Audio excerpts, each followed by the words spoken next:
Hey everybody, welcome. It is Saturday. I'm going to be loading this up onto Facebook Live now too, and it'll be on YouTube on the Beyond Limits page. So hope your Saturday is going well, or whenever you see this. We'll be starting in just a minute. Got a cool thing that came in today that I want to share with you guys about how to make dreams happen, how to get things to happen for you. So hang out for me for just a minute. This is Ralph Havens. It's a beautiful morning up here near Maple Falls, Washington, close to Bellingham, close to Vancouver, BC, right next to the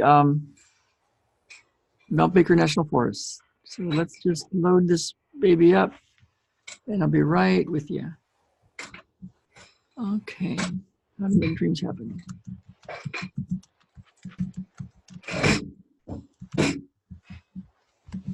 Okay, here we go.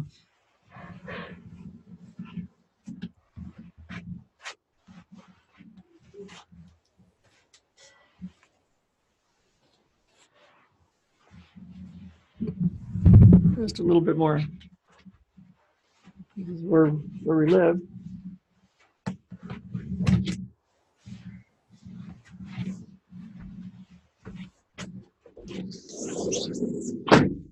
Pretty cool, huh? So this is our spot. I'm going to show you around a little bit. Our deck. This is actually where we slept, right here. If you can see it, it's where we slept for about a year in a tent. Luckily, it didn't snow much that year. So, okay. So welcome. It's Saturday morning here, and wherever you're watching it, welcome. So this morning, I was thinking, what am I going to talk about today? And I'm getting really excited about something that's coming. So super excited. Oh, there's Baden. Let's see if we can see Baden. Hey, dude. Hey, man. Hey, man. Good morning, dude. Good morning. Good morning. I'm going to go ahead and close you back in there. It's a little cold, okay? Okay? So, there you go. Okay, so I was thinking, you know, how do you get dreams to happen? How do you get things to happen? And I've got some cool stuff coming that I'll be sharing more this week that I've been finding. But for this morning, what I thought about was, you know, some people think I work a whole lot. Like, you know, I've even been told, like, Ralph, you know, you don't have to do these things every single day. And these videos, these Facebook Lives, the YouTube thing. And I thought, yeah, but that's what I do. And to a lot of people, it looks like a lot of work. So years ago, I was taking wisdom healing Qigong. I still do it every single day. The work of Ming Tong Gu and his teacher, Pang Ming. And you know, one of the rules from the Medicine Hospital that was seeing all sorts of people get well and heal from chronic, life-threatening diseases of all sorts. If you go to the 101 Miracles book, there's a guy, Luke Chan, that wrote all about it, a Qigong master. And my teacher, Ming Tong Gu, used to say, you know, if you're hungry, eat. If you're tired, sleep. All of the times, do Qigong. And with that, you could regain your health. And I think even Dr. Oz said, if you want to live to be over 100, do Qigong every day. And so I found it to be super, super useful. And I do it a lot, all day long, different parts of it here and there, and recommend it to people. And I was taking a class from Ming Tong quite a few years ago at UCSD in San Diego. And he met with a bunch of the practitioners at lunch, and he had his marketing person there and us other PR people, and they were all meeting with us, and we were trying to figure out how to get the word out about Qigong and about all these other healing things that could help people.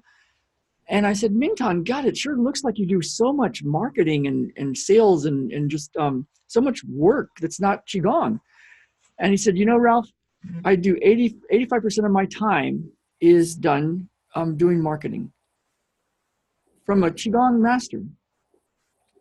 And so I thought, that's just weird. I thought, I don't want to do that. I want to do my work.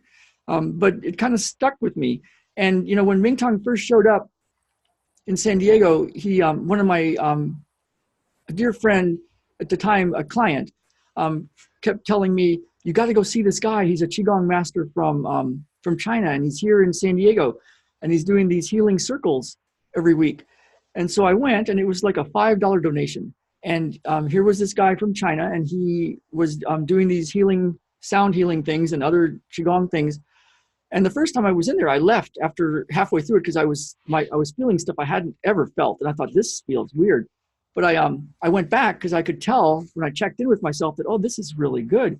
And it became a lifelong passion and work that I do for myself and with clients. And but he only had like 5 people, 6, 7, 8 people, each paying him about $5, to be there for a couple hours. And he had to leave China because they had shut down the medicinalist hospital and actually put his teacher, Peng Ming, under house arrest.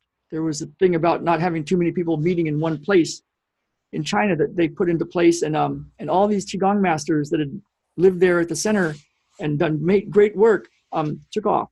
And Ming Tong ended up in San Diego. And I think his wife was still in China. And he was trying to figure out how to make it in a new way. And then she got over here, and he hooked up with UCSD a little bit and was doing classes for 100, 200 people, maybe 100 and some people. And he was still doing things. He did things in my office for about 20 or 30 people. And it was cool. He was going along. And then he moved up to Ashland, Oregon, and it was too cold for his wife. They moved to the Bay Area, and some more cool stuff happened. He hooked up with the IONS group, Institute of Noetic Science. And he was getting more and more known and doing more seminars and things and getting more things online. And he was doing a ton of marketing, and a ton of talking to people and a ton of trying to get his message out to the world. And he was still doing Qigong, but a lot of times he was holding his little kid and doing his Qigong, doing his spinal bone marrow exercises, but holding his little kid. And now he's got a center outside of Santa Fe that's this beautiful, sprawling, beautiful place of healing, and people coming from all over the world for week-long things and month-long things, and healing from all sorts of stuff. And he gets to do his work in a really, really big way.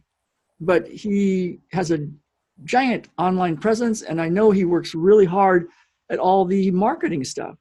Isn't that interesting? And what I found is a lot of people that want something, they want it only if it feels good. In fact, that's kind of a spiritual mantra thing, like, I only go in the flow, and if it doesn't feel like pure happiness, I won't do it. It's like, okay, how's it going for you, right? Like, how many years have you been doing that? And so I don't know how many of you guys have read Yogananda's book, the guy that brought yoga over here to the United States, Autobiography of a Yogi. But it's really interesting because there's even a movie called Awake, where you can go rent it, a short version of that story. And if you looked at what he was doing, he was traveling all over the country. He didn't want to come to the United States, but he was led here, and then he went ahead and followed that spiritual guidance and came here, and then a lot of stuff happened, and he started building up a following, and he was sending emails and newsletters out all over the country. And in these days, it would be like an email that he was sending out to everybody, but he was doing lots of writing, lots of work, lots of talking, meeting with dignitaries, meeting with other people, doing a lot of stuff besides the yoga, and he was working really hard at that part of the work. And now there's a whole sprawling place outside of Encinitas, California, just outside of San Diego, that's right on the Pacific Ocean, on the cliffs. And that's where he ended up manifesting a beautiful place to have the Self-Realization Fellowship and do all of his writing. It's where he wrote Autobiography of a Yogi. And this is a man that predicted when he was going to die. He told his followers, hey, this is it. This is the day.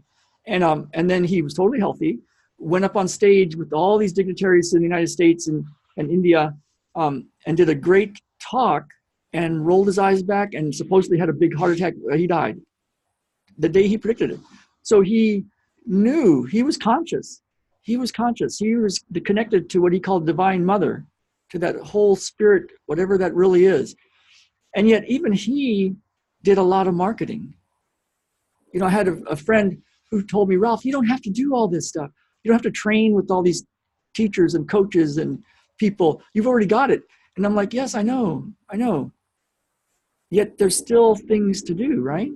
There's still marketing to do. There's still learning to do. There's still all this stuff.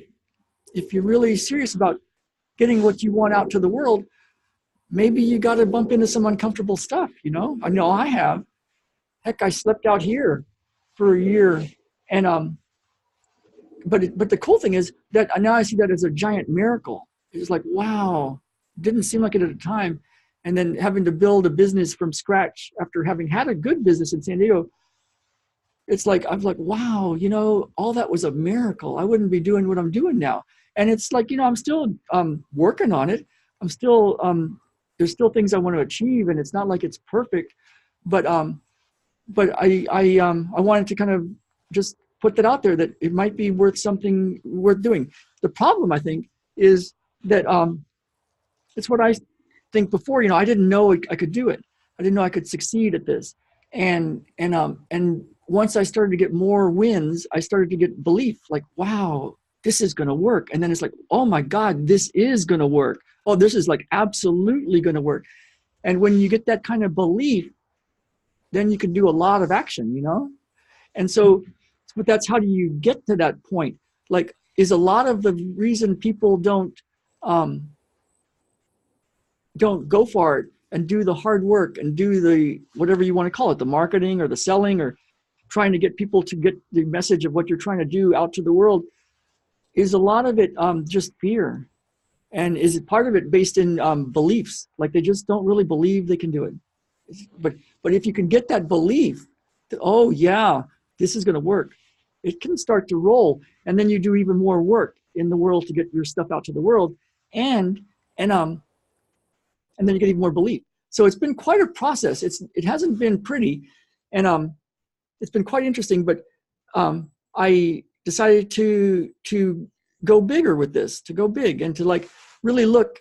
And so for me, I had to really look at, like, what am I not doing that's really just a fear-based thing? And what am I doing that's just a fear-based thing? And I found this way, which I've talked about, and it's in my work. If you want more information, message me. But how to find what that fear is really about, and how to totally dismantle it, dissolve it, shift it, and then get on to doing the work. So that's been my process. And it's one of the things that, if you see me doing lots of these Facebook Lives and YouTube videos, like, why I'm doing it is because I've got a real belief that, oh, this is good, and this is changing lives, and this can help, and it's helped me, and I can do this. And so, and like I said, I'm still in process, you know, I'm still in process. So, so I'd love to hear what you think. We're about to head into Bellingham, go to our favorite coffee shop, one of our 2 favorite coffee shops. Really, it's our favorite one. And visit with our friends and hang out, run, and hope you guys are having a great Saturday. I'll show you around a little bit more. This is our spot.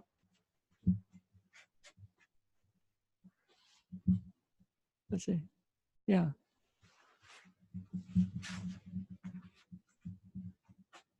That's where we used to live for a while, our garage.